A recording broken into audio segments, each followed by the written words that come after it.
morning when the clock strikes 8. I'm always punctual, never, never late. With a nice cup of tea, a little round of toast, the sporting life and the winning post. I get so nice and tidy, then I toddle off to work. I do the best I can. Still I'm only doing what a bloke should do, 'cause I'm only a working man. And I'm very pleased we've got you fixed up at last. Off you go now and tell the little lady the good news. Thank you very much, sir. Ah, Mr. Ingalls, how'd you get on? I've got a job, sir. Start on Monday. Splendid. Well, let's see if you can keep this job as long as you last. Oh, don't you worry, sir. Thanks to you, I've got a new start in life and I won't let you down.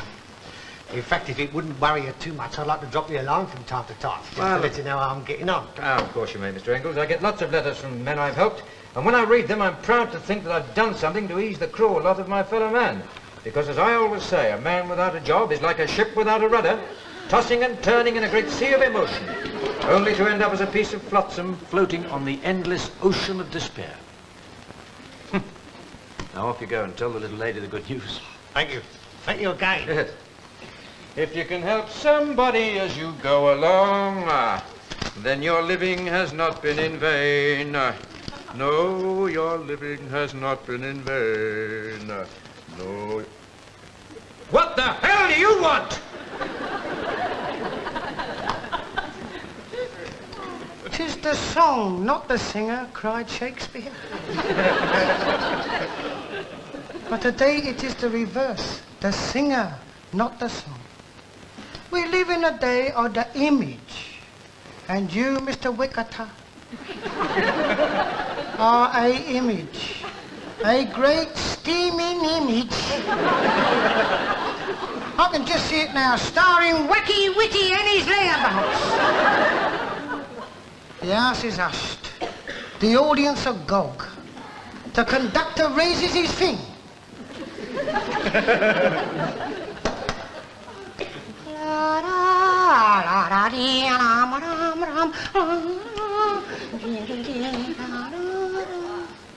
The curtains part, and there you are in your gold lamy trousers. All tight and clingy. And your long hair cascading down over your watch chain and getting tangled up in your high-heeled shoes. You adopt a posture known only to the very young. And clasping your guitar like a king cobra, you go into your latest hit song, If I Can Help Somebody. And a living or not being free. Ooh, living or not, if I can help somebody. That'll go along. And a living or not being free. Yay, yay, yay, yay.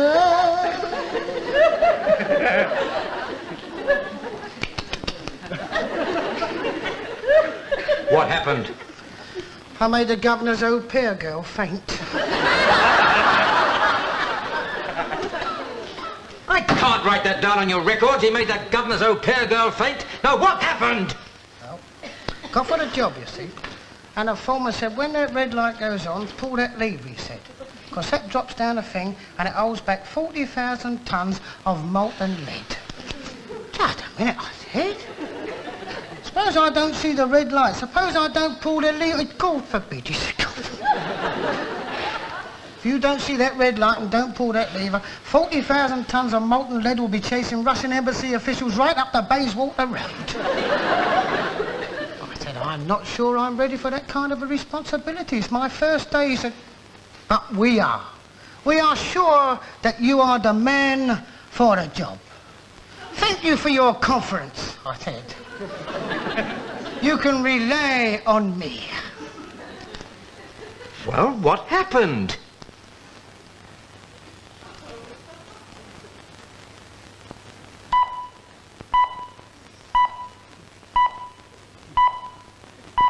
Here are the news headlines. The Cold War was hotted up today when 40,000 tons of molten lead swept up the Bayswater Road. The Prime Minister will be making a statement when we can find him.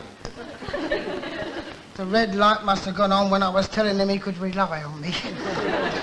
Yeah, but where does the fainting au pair girl come into the story? Well, you see, the foreman dashed out to tell the governor, who was on the phone at the time to his wife about her dahlias in Purley. If I said, Governor, the lead's loose, he cried, the lead's loose. He said, it's not, is it? I'll ring you back, he said. Put the phone down, and the au pair girl fainted.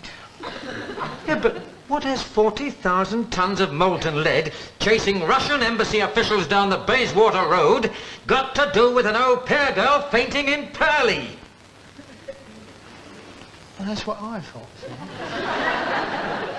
What does 40,000 tons of molten lead chasing the Russian embassy have got to do with the au pair girl fainting?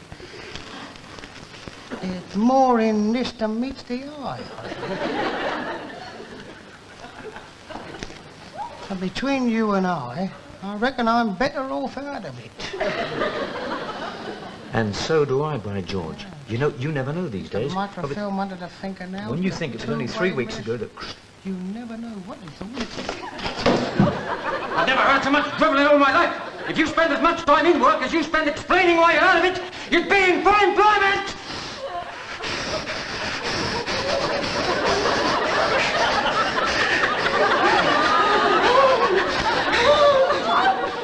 Never that.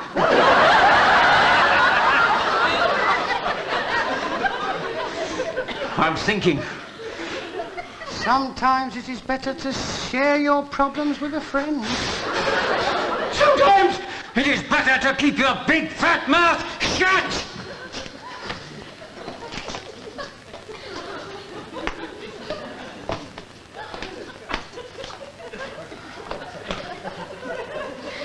I've reached a decision. I've got it. You know what I'm going to do? Go home to your mum. I'm going to find you one more job. That's it, just find me one more job. Any job, as long as it's not piecework. I can't stand piecework. Well, it's a pity because this firm's offering 25 shillings a unit. I like piecework. 25 shillings. I thought you would. And you stand a chance of keeping this one too, because the man you're replacing was there for 30 years. Oh, well, I'll be there for 30 years at 25 shillings a unit. That's, I'm doing 2.5 an hour. That's 50 bob and 4 an hour. Goodbye forever. Just a minute. If you lose this one, don't come back here. Go straight to number 56 Albemarle Street and report to the League of Nature Lovers. What's the League of Nature Lovers got to do with finding me a job? About as much as 40,000 tons of molten lead chasing Russian embassy officials down the Bayswater Road has to do with an au pair girl fainting in Purley. Yes, you're correct. Now get out of my sight! Yes, of course.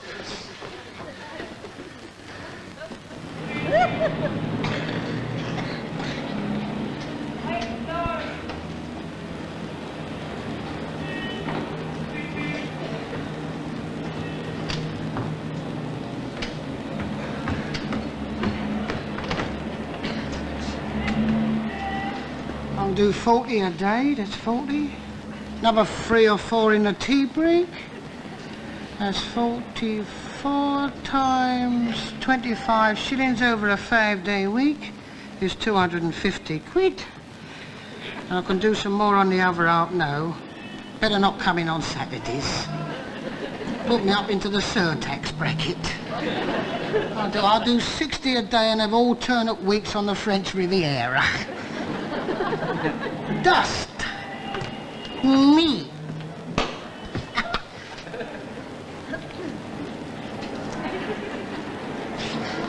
Bureaucrat. Bureaucrat.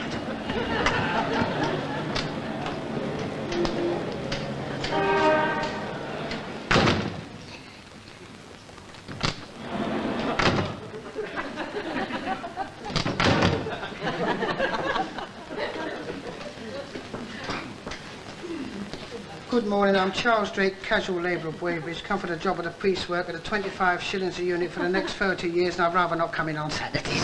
So nice of you to come, Mr. Drake. I think you will find that chair most comfortable.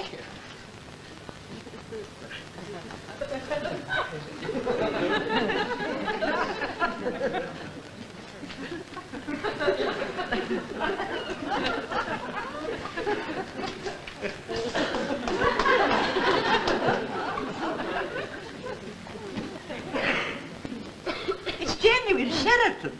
Oh, is it? Oh, yes, indeed. We've just had it authenticated. Yeah.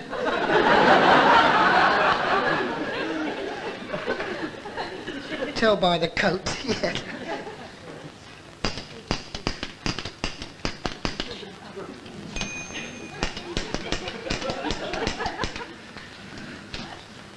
yeah. Excuse me, madam. I wonder if I could start work straight away. There's a few things I want to lay on by the weekend. Like a bungalow in Wanstead. I like to get a little motor car. Put a shooting brake, one can stuff everything into the back, you know. And I want to put a down payment down on a cottage for my old mother in the country. And a hacking jacket. I've always wanted a hacking jacket. Your enthusiasm does you great credit, young man. I will inquire if Mr. Simnel can receive you right away.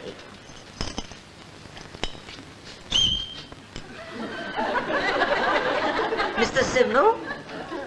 Miss Wokingham here. The young man has arrived from the Employment Bureau. Well, he seems terribly keen. Oh, yes, quite presentable. Actually, he's rather like, well, do you remember old Mr. Liversidge who operated the sanding machine in your grandfather's time? Yes, well, he's rather like him, only younger. Very good, Mr. Simnel, I'll bring him in at once. Now then, Mr. Drake, wasn't it? If you will just come this way.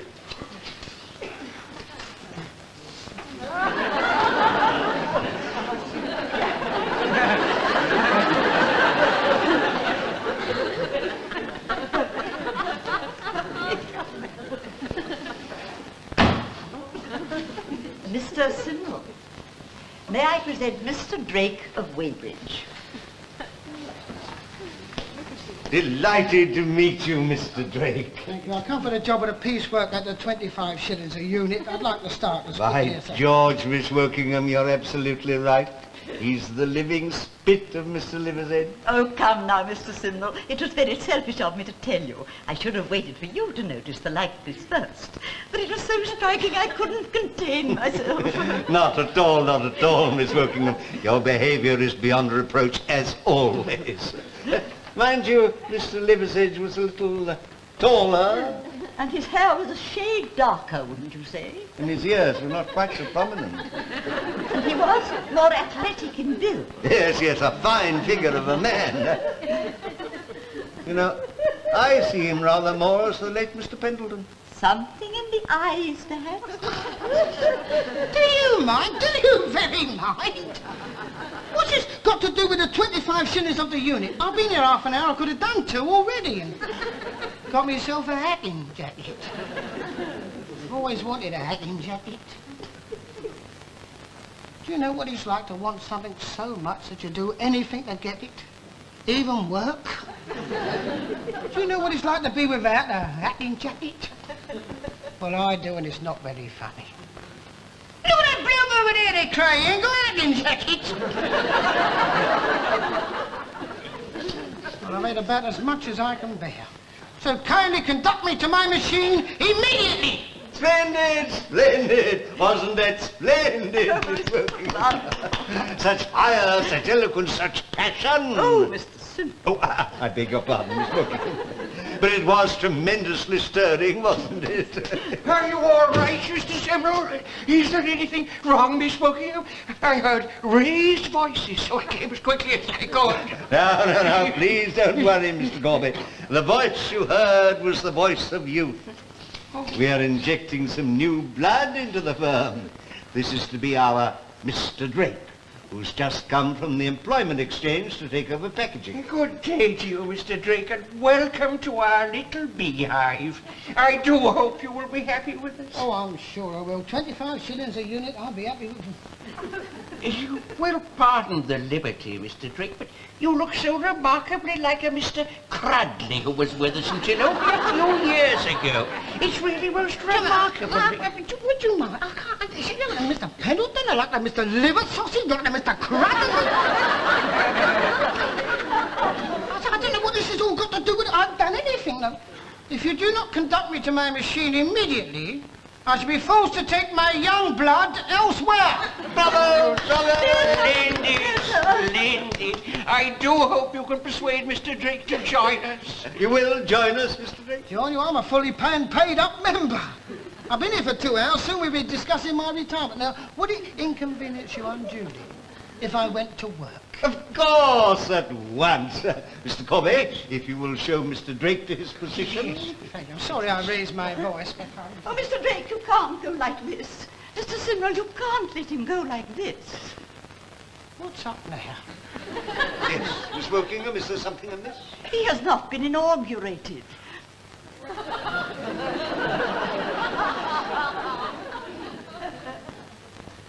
Pardon? You have not been inaugurated. I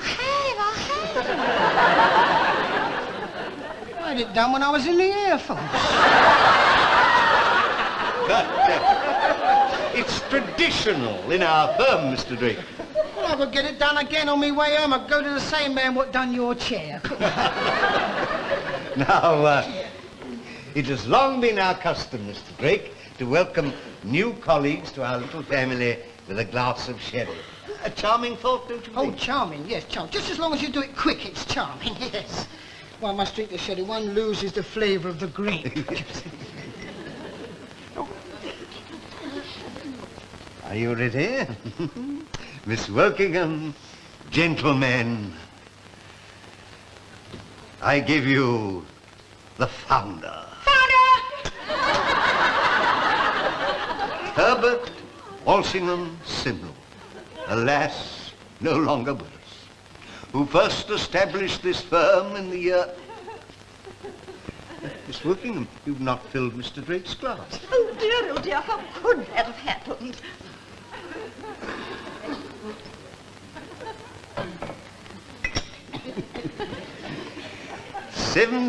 (1783), our founder.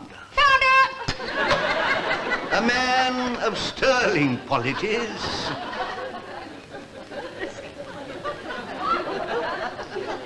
Allow me.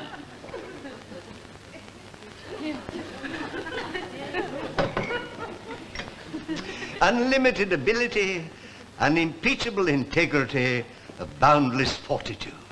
Miss Wokingham, gentlemen, I give you the founder. Coupled with the names of all those who have been so loyal to us throughout the long years of our industrial history.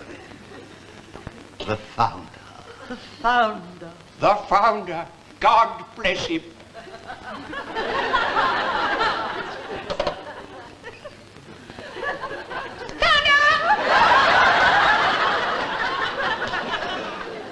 Can we go to work now? The drink's Now, going on. now just one moment, please.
This is the workshop.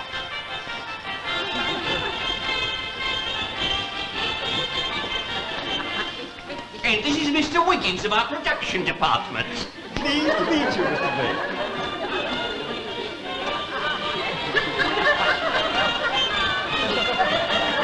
I'm sure you'll be very happy here. So am I.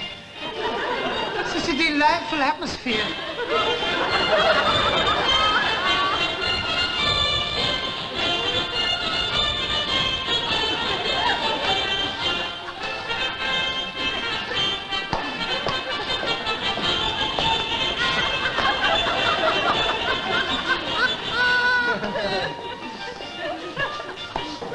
You just open it.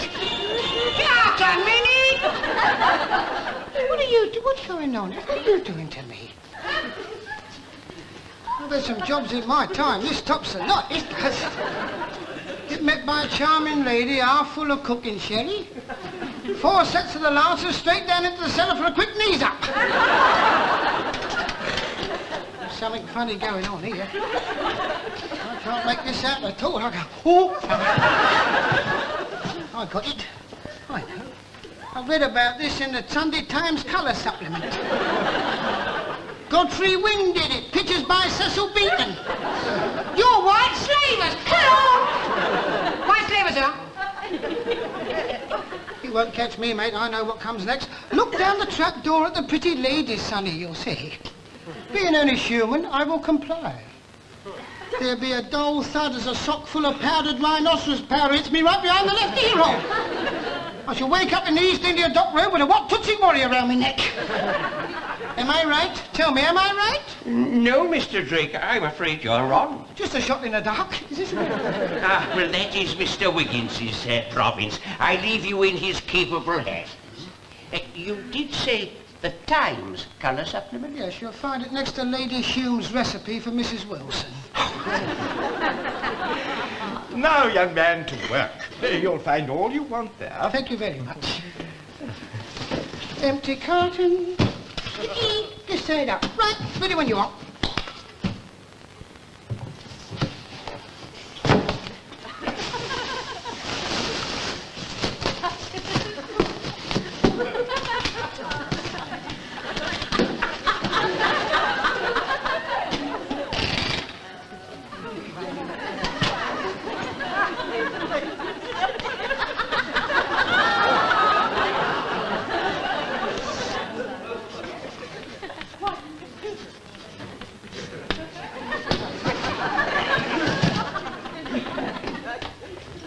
Fast, didn't I? Think you'll be able to keep up with me?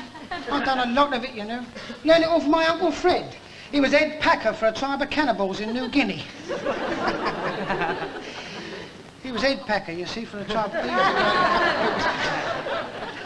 There's 2 caterpillars sitting on a cabbage leaf. Suddenly, a butterfly flew over. One caterpillar turned to the other and said, "You won't get me up in one of them."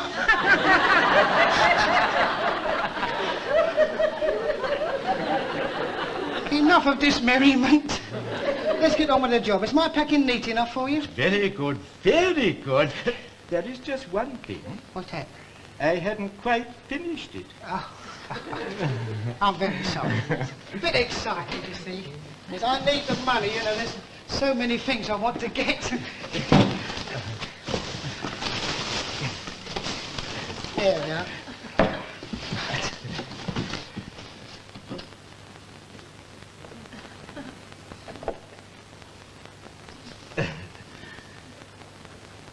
Well, that seems all right.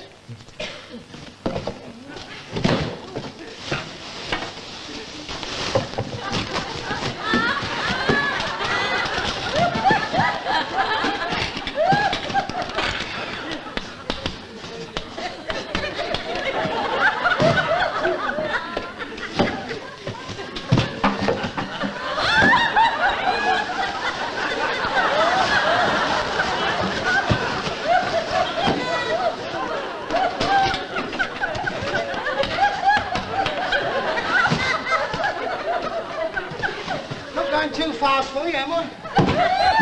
Just give me a shout. Been looking like a job for this for 20 years. There's so much I want to buy.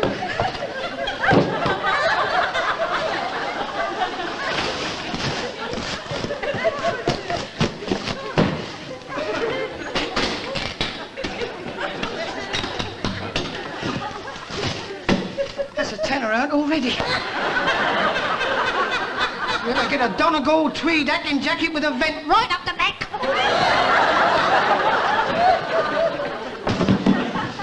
Of course, I shall have to move, you know. Not that I'm a snob. Don't want people to think I'm a snob. Got nothing against the poor people. Just that I can't bear their kids playing mothers and fathers all over my new motor car.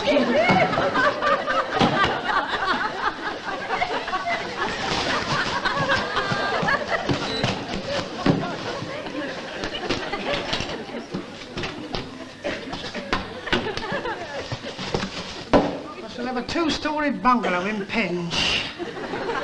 With fitted wallpaper and hollyoaks right up my drain pipe.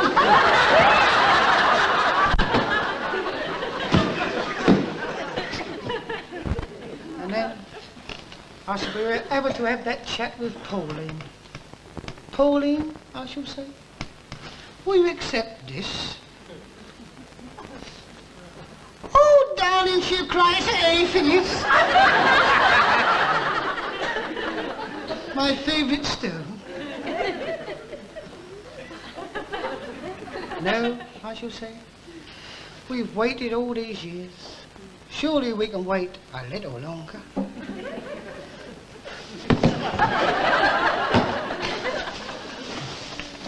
Oh, excuse me. But I do beg your It's pardon. quite all right. I'm a bit excited. You know, we've been waiting for so long. She's a lovely girl, you like. I met her on the Serpentine. Raining at the time, we were swimming. I said, fancy swimming in the rain, I said, and something suddenly...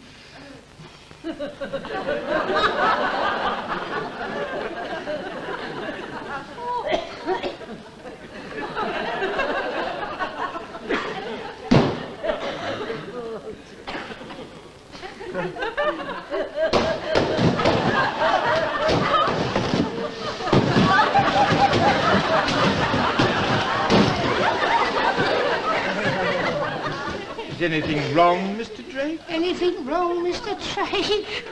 I packed about 40 empty boxes as fast as I was putting them in. You were taking them out, you daft old twit! Daft old twit! Give me my card. Just give me my card. No, please do reconsider, Mr. Drake. Whatever shall we do without you? Whatever you do with it, I ain't done anything. You've done very much yourself, either, have you? How long does it take you to finish one of them things? Oh, about 4 months. Well, you see, there are over 8,000 components. If you care to step over here to the drying cabinet, you can see the finished article. The paint should be quite dry by now. 8,000 components on a little block of wood should be worth watching. Look like an explosion in an elephant's wristwatch.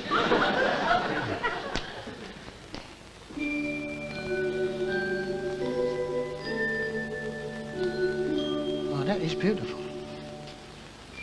That's the loveliest thing I've ever seen. I wouldn't have shouted at you if I... Can I stay and work here? And while I'm packing, I can watch you. And then perhaps one day, I'll be able to make one of them. Of course you can watch. And if you work very hard, I'm quite sure that one day you will be able to make one for yourself. Go on, then. Carry on. It's the most beautiful thing I've ever seen, Mr. Victor. All round the bottom was like gold filigree leaves as thin as tissue paper. Then there was a water wheel going round and round. And a little milk maid walking along. And she walked over a little bridge. And there were 2 little fishermen fishing. And as she walked past, they winked. And as they winked, their little rods went there. And they wound up 2 little tiny fish. And she went to the top of the hill. And she milked a little tiny cow. And as she milked it, it went moo. And at the nearby inn, an old rustic was quaffing a glass of ale. And he began to laugh. And he laughed and laughed and laughed until the tears rolled down his cheeks. and they fell in a little brook and startled a hummingbird, and it flew way up and rested on the blade of a little windmill, and the little windmill turned, and a little alabaster man ran out and shook his little alabaster fist, and the little hummingbird flew up and up and up into a gossamer cloud, and all the little glass raindrops fell down, and all the little people ran into their houses. Then it stopped raining, and a little rainbow came up and went over the entire scene. And all the little people ran out and looked up, and they joined hands, and there was a little band playing, and they danced and danced until, exhausted but happy, they fell down and went to sleep. And a weeping willow tree enfolded the entire scene with its branches. And the clock in the little church steeple went ding, ding. Honest, Mr. Wickeder, it's the most beautiful thing I've ever seen. What happened? I dropped it. Like